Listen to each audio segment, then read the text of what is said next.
مفصلا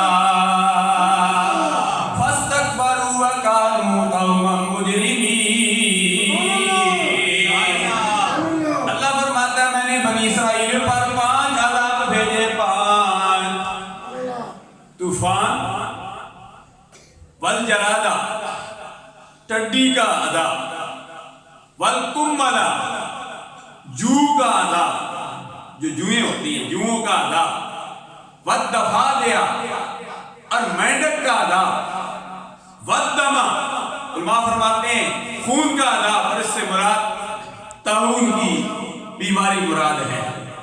موسیٰ کلیم اللہ کی قوم حاضر ہوئی، ہم سے غلطی ہو گئی، بار بار آتی رہی، ہم سے غلطی ہو گئی۔ حضرت موسیٰ کلیم اللہ بڑے نرم دل اللہ کے نبی رب کی بارگاہ میں عرض کی، یا اللہ میری قوم سے غلطی ہو گئی، معاف کر دے۔ اللہ نے عذاب کو ٹال دیا، 5 قسم کے عذاب آئے، اور آخر میں جب قوم نم سمجھی تو اللہ تبارک و تعالیٰ نے فرعون اور فرعون کے ماننے والوں کو 11 پارے میں ہے، اللہ تبارک و تعالیٰ نے انہیں پانی میں غرق کر دیا۔